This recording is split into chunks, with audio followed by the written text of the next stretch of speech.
सरकार में हिस्सेदारी है और नारनौल से जेजेपी के विधायक है रामकुमार गौतम। रामकुमार गौतम ने हरियाणा विधानसभा में एक बात कही है, उसको लेकर चर्चाएं हो रही हैं, उनके बयान की निंदा हो रही है। हालांकि रामकुमार गौतम ने वो शब्द वापस ले ली जिसमें उन्होंने बनिया जाति को लेकर टिप्पणी की थी और खासकर केजरीवाल को लेकर। पंजाब में जो आम आदमी पार्टी की सरकार आई है उसको लेकर उन्होंने टिप्पणी की थी। ये कहा था कि सांप और बिच्छू का जहर जो है वो तो झाड़े से भी उतर जाता है, लेकिन केजरीवाल का काटा हुआ वो ठीक नहीं होता। लेकिन इसके साथ ही दो और बातें भी हैं। जिस वक्त रामकुमार गौतम खड़े होकर विधानसभा में ये बात कहते हैं तो उनके तमाम विधायक साथी इस पे ठाका भी लगाते हैं, वो चाहे कांग्रेस के लोग हों, चाहे उनकी पार्टी के लोग हों या किसी और पार्टी के यानी कि बीजेपी के भी लोग क्यों ना हो, बीजेपी के विधायक क्यों ना हो, ये सभी लोग हंसते हैं, उसके ऊपर कोई बात नहीं कर रहा। और तीसरी बात ये कही रामकुमार गौतम ने, जो गंभीर बात है, उन्होंने कहा कि हरियाणा में भी केजरीवाल आ जाएगा। ये डर दिखाया गया, डर उनको सता रहा है या वो इस डर से दूसरे विधायकों को भी वाकिफ़ कराना चाहते हैं कि केजरीवाल बहुत तेज़ी से चल रहा है, पंजाब में आ गया, दिल्ली के बाद में अब हरियाणा का नंबर है। और साथ में एक बात उन्होंने और भी कही, अगर आपने वो उनका बयान, उनकी बात ध्यान से सुनी हो तो उन्होंने ये कहा कि खट्टर साहब इन विधायकों की पूछ कर लो, इनकी भी सुनवाई कर लो। इसका मतलब ये है कि विधायकों की सरकार में पूछ नहीं हो रही है। और ख़ास करके जेजेपी के विधायक जब कहते हैं, जो कि सरकार में जिनकी हिस्सेदारी है, हरियाणा में आपको पता है बीजेपी और जेजेपी दोनों मिलकर सरकार चला रही हैं। तीन तरह की बातें हैं, जातिगत टिप्पणी केजरीवाल को लेकर, और दूसरा विधायकों के ठाके, और तीसरा केजरीवाल का डर। मनोज राठी मेरे साथ इस वक्त स्टूडियो में हैं, खास मेहमान के तौर पर, आम आदमी पार्टी के नेता हैं। मनोज भाई, सबसे पहली बात तो रामकुमार गौतम, हालांकि वो इस तरह की बातें करते हैं, जब भी कुछ बोलते विवाद होता है, विवाद उनका एक ही पकड़ा जा रहा है, वो ये पकड़ा जा रहा है कि उन्होंने बनिया जाति को लेकर बात कर दी, सांप बिच्छू से तुलना कर दी, लेकिन और भी इसके पहलू हैं। पहले तो मैं इसी पे आपका कमेंट लूँगा, क्या ये वाजिब था, उनको इस तरह की बात कहनी चाहिए थी कि सांप बिच्छू का तो झाड़ा लग जाता है, केजरीवाल का कोई झाड़ा वाड़ा भी नहीं लगता? देखो, उसने एक जाति का नाम लेके इस प्रकार की बात कही है। और केजरीवाल कितना बड़ा कद है उस नेता का, मोदी राहुल के बराबर कद है। रामकुमार गौतम जी को तो उसके बारे में बोलना नहीं चाहिए था, मैं ये मानू हूँ। और फिर भी मैं एक बात कहूँगा भाई, हम इसकी निंदा करते हैं और पूरा प्रदेश ही निंदा करता है। किसी को जातिगत नहीं बोलना चाहिए। हम जातियों में उलझे रहे तो हम तरक्की कैसे करेंगे?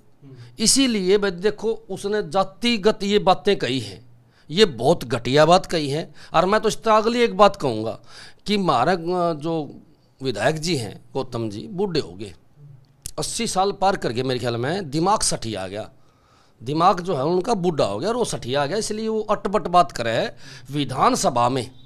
क्या डायलॉग मारने की जगह है वह? मैं पूछना चाहूँ इन नेताओं को, बीजेपी जेजेपी के नेताओं को, भाई वहाँ डायलॉग मारने हैं, श्लोक सुनाने हैं, तो फिर वो विधानसभा किस लिए है? सबसे बड़ी बात यह है कि उनका जब ये डायलॉग जिसको आप कह रहे हैं, जो बात कही, उस पर सिर्फ एक विधायक ने आपत्ति की। डॉक्टर कमल गुप्ता हिसार से बीजेपी के विधायक हैं, इसी कम्युनिटी से आते हैं, अग्रवाल कम्युनिटी से आते हैं, वो बोले, बाकी सभी लोग हंस रहे हैं, खिलखिला रहे हैं। उनको शायद बनियों की वोटों की जरूरत नहीं होगी। मैं तो बनिया समाज, अग्रवाल समाज से अपील करूंगा, भाई इन नेताओं को जूत मारने का काम करो। जितने बीजेपी जेजेपी के नेता वहाँ बैठे थे और भी बैठे थे, कोई भी हो भी सके। देखो, जो उसको हंसा था, मजाक बनाया जिन लोगों ने, वो बहुत घटिया काम कराया। और ये हमारी पार्टी के लिए नहीं, आम आदमी के लिए निंदा की बात है। भाई विधानसभा के अंदर डायलॉग मारते हो, किसी नेता को जातिगत बात करके बेइज्जती करते हो, उसकी बजाय आप काम की बात करो। गौतम जी ये बात करें फालतू ऊल पजूल, अपने हल्के की बात क्यों नहीं करें?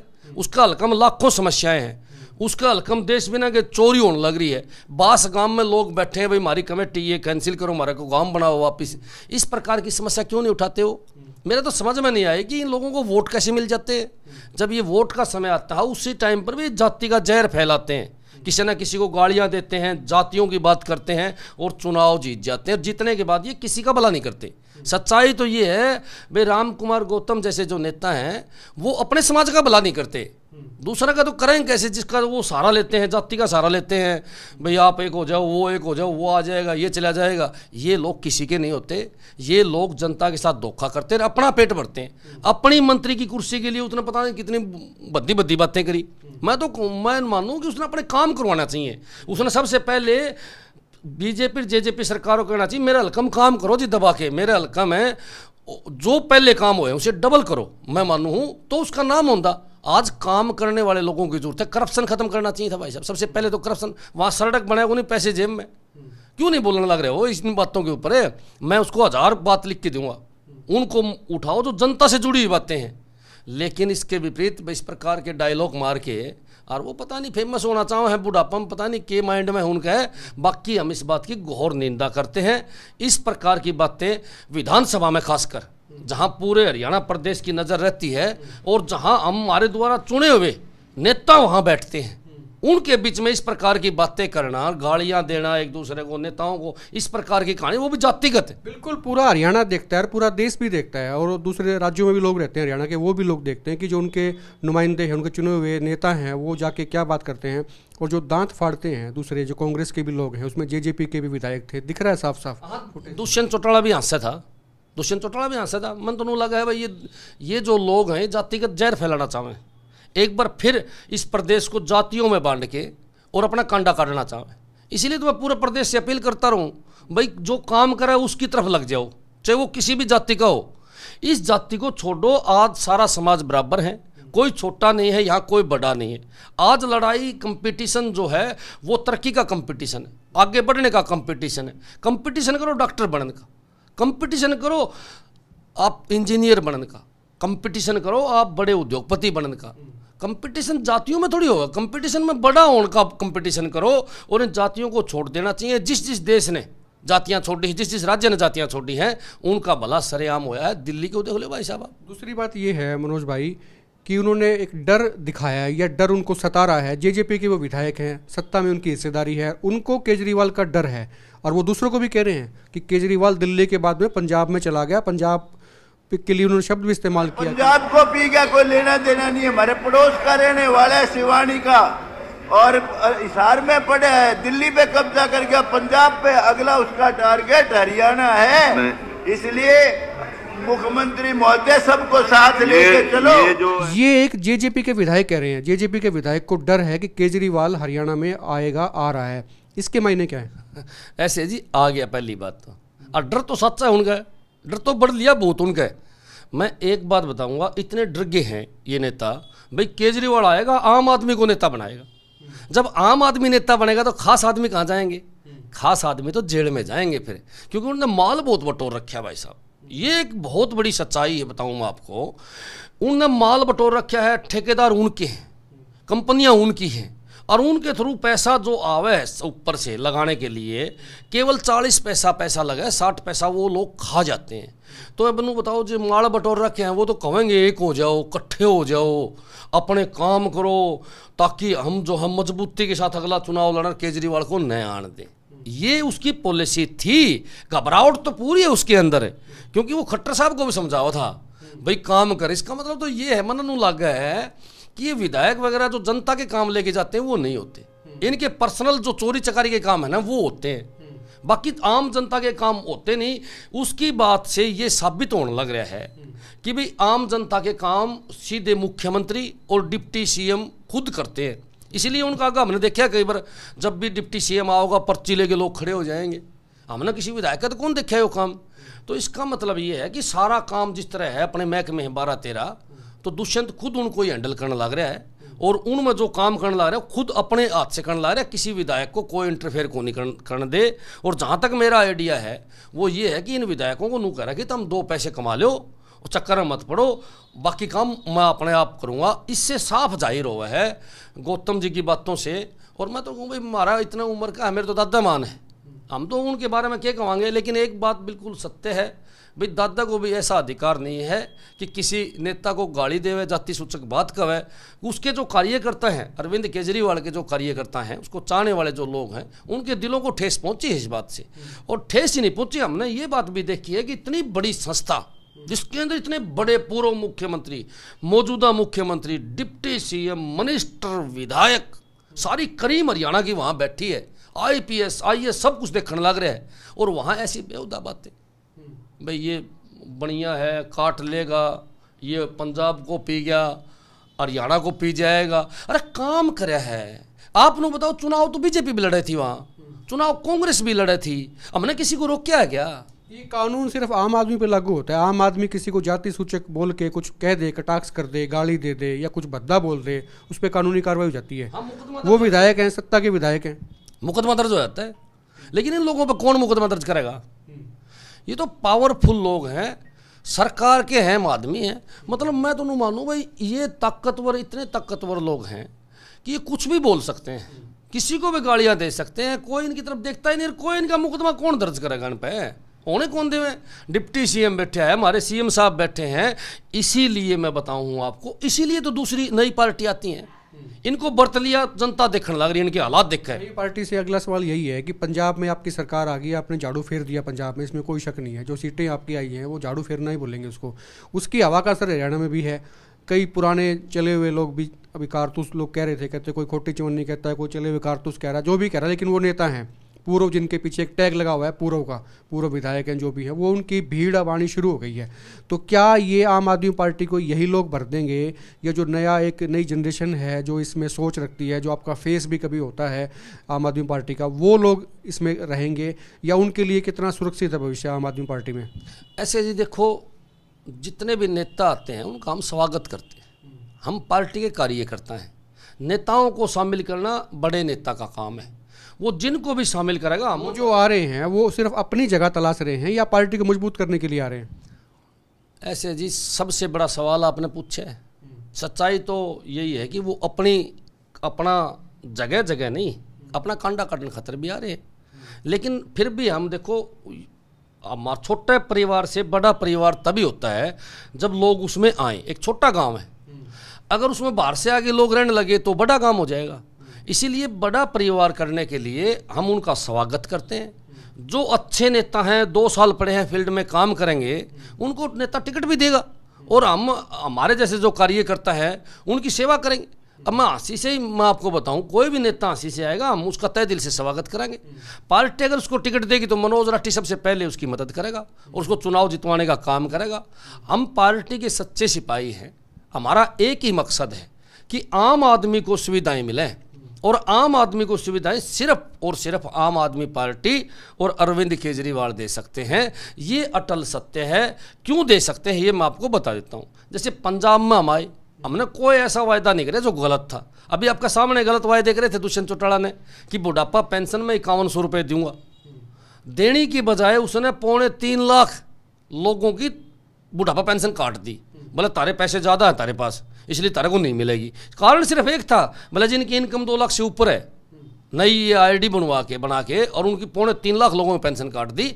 हमने वहाँ पंजाब में वायदा कराया था कि हम आपकी पेंशन 2500 रुपये कर देंगे, और साथ में वायदा कराया था कि अरबपति आदमी, करोड़पति आदमी भी अगर पेंशन लेना चाहे, बुढ़ापा पेंशन, तो वो ले सकता है। हम उसको देने के लिए तैयार हैं। केजरीवाल ने जब साहब बताया कि दिल्ली में बहुत लोग ऐसे हैं जिनके पास बहुत पैसे हैं, लेकिन वो उन लोगों के माँ बाप भी बुढ़ापा पेंशन लेते हैं, उसी के साथ अपना जीवन काटते हैं। कई जगह होते हैं भाई बच्चों के पास बहुत ज़्यादा पैसे हो, जरूरी थोड़ी है कि वो माँ बाप को पैसे देंगे, जेब खर्ची के लिए होता है ये पैसा। तो इसलिए जो ये पैसे इनकी पेंशन काटी है, बुढ़ापा पेंशन, इसकी तो मैं जमा घोर निंदा करता हूँ।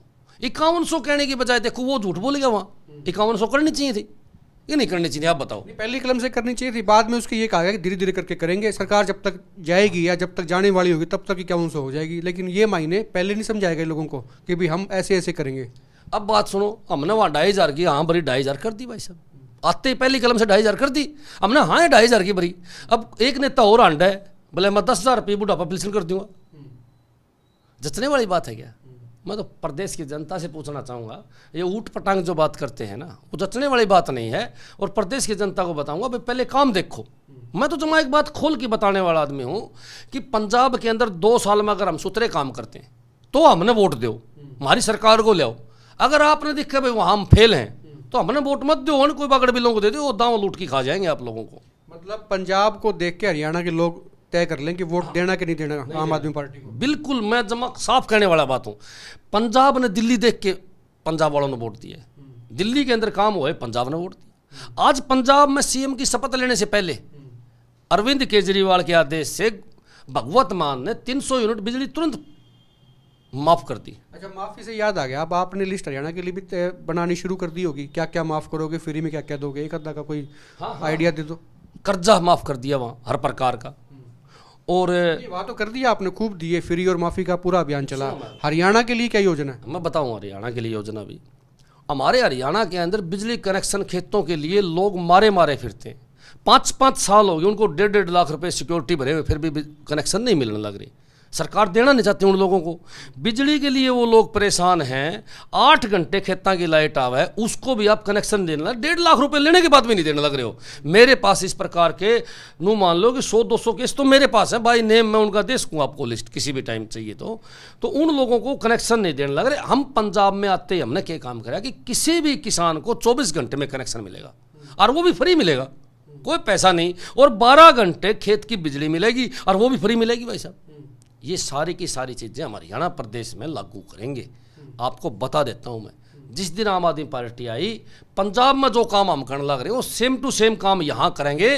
50 की वायदे करेंगे ना तो 60 काम करेंगे भाई साहब, 50 वायदे करेंगे 60 काम करेंगे। नोट करने की बात है। फिर भी मैं जनता ने एक बात कहना चाहूँगा, पंजाब को देख लियो, हरियाणा और पंजाब एक है। हरियाणा का बड़ा भाई है पंजाब, इन दोनों को आपने देखना है। हमारा कल्चर एक है, हमारा सिस्टम एक है, हमारी सोच एक है, तो हमने वो चीज़ें देखनी है। और जो चीज़ें हम वहाँ देने लग रहे हैं वो यहाँ पर भी देंगे। और बात सुनो, हम कोई पेड़ थोड़ी लगा रखे अपने पैसे का, पेड़ पर पत्ते तोड़ के ले आवाएंगे, पैसे बढ़ जाएंगे, वो पैसे जनता में बांट देंगे, ऐसा नहीं है। वहाँ हमने वायदा करा महिलाओं को 1000 रुपये देंगे। ये हमारा वायदा कोई फेल नहीं होता। जो हम बात करते हैं वो सॉलिड करते हैं, पहले प्लान करते हैं, वो पैसा कहाँ से आएगा। एक बात मैं अटल सत्य आपको बताऊंगा, ये जनता का जो पैसा है, जो टैक्स के रूप में सरकार को जाता है या अलग अलग तरीके से पैसा आना चाहिए, उस पैसे का 60% हिस्सा नेता खा जाते हैं। अब कैसे खा जाते हैं मैं आपको बता देता हूँ। एक पहाड़ टेंडर हो गया पहाड़ का, उस पहाड़ में करोड़ों रुपए टैक्स सरकार को मिलना था, लेकिन रात को चोरी से पहाड़ को फोड़ के खूब डूंगे डूंगे खोड्डे मार के और वो पहाड़ चोरी से बेच दिया सार जावा, जिसमें कम से कम भी 10,000 करोड़ का घोटाला अपने हिसार के पास ही है। 10,000 करोड़ घोटाला जो डड्डम पहाड़ में होया है, ये सारा का सारा पैसा जब सरकार को मिल जाता तो हिसार की तो काया पलट हो जाती। आप हिसार में सब कुछ फ्री देश को थे, लेकिन वो 10,000 करोड़ कहाँ गया? वो गया नेताओं की जेब में, ये ठेकेदार जो माफिया हैं उनकी जेब में, और बहुत पैसे वाले लोग हैं उनकी जेब में। आम आदमी पार्टी के पास पैसा आने का एक ही कारण है कि हम इन चोरी चकारी सिस्टम को रोक देते हैं। जैसे दिल्ली में रोक दिया, तो दिल्ली के अंदर जब मुख्यमंत्री बने अरविंद केजरीवाल तो करीब 30-35 हज़ार करोड़ रुपए कर्जा था। आज हमने थोड़े दिन पहले जब डिटेल दी, उस डिटेल के अंदर 32,000 करोड़ रुपए दिल्ली सरकार के पास हैं, कर्जा नहीं है और फ्री कर रखा सब कुछ, फिर भी 32,000 करोड़ है। तो इसका कारण यही है कि नेता लोग जो माल खावे हैं वो माल हम रोक देंगे। जनता से हम वायदा करा है एक बात का, हरियाणा प्रदेश के अंदर दिल्ली से भी ज़्यादा कमाई है, हरियाणा प्रदेश के अंदर पंजाब से भी ज़्यादा कमाई है, हरियाणा प्रदेश के अंदर गुड़गांव, फरीदाबाद, सोनीपत, करनाल जैसे बड़ी बड़ी हिसार जैसे बड़ी बड़ी सिटी हैं जहाँ से मोटा टैक्स आवा है। बहादुरगढ़ के अंदर दिल्ली से सारी इंडस्ट्रीज बहादुरगढ़ में आ गई है, अगर सही तरीके से मैनेज करा जाए तो बहुत मोटा टैक्स वहाँ से आवा है। हरियाणा प्रदेश के अंदर छोटा होते हुए भी बहुत ज़्यादा पहाड़ियाँ हैं, उन पहाड़ियों से मोटा टैक्स आता है माइनिंग का, अगर उसको सही तरीके से लिया जाओ तो। हरियाणा प्रदेश एक ऐसा प्रदेश है जिसके अंदर यमुनानगर से लेकर और सोनीपत दिल्ली बॉर्डर तक यमुना लगती है, और जिसके अंदर रेत है, रेत नहीं सोना है वो, वहाँ से अरबों खरबों रुपए का टैक्स सरकार को मिले। लेकिन आज के टाइम के ऊपर वहाँ एक इनका सांसद है बीजेपी का, आधी पे तो वो कब्जा कर रहा है, आधी पे जेजेपी के बीजेपी के नेता कब्जा कर रहे हैं। प्योर का प्योर 2 नंबर में। इस जमुना से मैं आपको बताना चाहूँगा, एक सांगवान विधायक था, कभी रेडा ले रहा था, आज वो 20,000 करोड़ का आदमी है। ऐसे ऐसे पता नहीं कितने विधायक हैं जिनने जमुना को लूटा। कोई 50,000 करोड़ का आदमी है, कोई 40,000 करोड़ का आदमी है, आज भी कंटिन्यू वो काम चालू है। इसीलिए ये लोग फ्री देते हुए रोते हैं। इनके पास जब कोई बात ना हो तो कहोगे ये तो गलत आदत डाले हैं। भाई हम तो चलो गलत आदत डाला जनता ने। मैं इनसे पूछना चाहूँ, आपने विधायकों और मंत्रियों को गलत आदत क्यों डाल दी? बिल्कुल गलत आदत डल गई। लास्ट सवाल ये है कि केजरीवाल सुना है खुद हरियाणा से सीएम बनना चाहते हैं, और जो अगला जो उनका पड़ाव है, चुनाव है, वो इसी नाम पे, उनके नाम पे हरियाणा में लड़ सकती है आम आदमी पार्टी। ऐसे हम तो केजरीवाल जी को 2024 में पीएम का दावेदार माना भाई साहब। प्रधानमंत्री बनेगा, सारी पार्टियां अपने आप आ जाएंगी केजरीवाल के पास। प्रधानमंत्री बनने की हमारी चॉइस है केजरीवाल जी की, और अगर हरियाणा प्रदेश का केजरीवाल सीएम बना है तो ये हमारे लिए सौभाग्य है भाई साहब। बिल्कुल सौभाग्य है। और आप कमेंट करें कि इसकी चर्चाएं शुरू हो गई हैं, हरियाणा में आम आदमी पार्टी क्या करेगी, क्या करने जा रही है, नेताओं का आना शुरू हो गया है, भीड़ इकट्ठी होनी शुरू हो गई है, और इसका एड्रेस सबसे पहले उन नेताओं को है जो सत्ता में हिस्सेदारी रखते हैं। राम कुमार गौतम की आपको मैंने मिसाल दी। उन्होंने विधानसभा में कहा कि केजरीवाल हरियाणा में आ रहा है। इसके मायने क्या है, आप कमेंट करके बताएं। वीडियो को शेयर करें और आप देखते रहें एकमत पोस्ट। नमस्कार।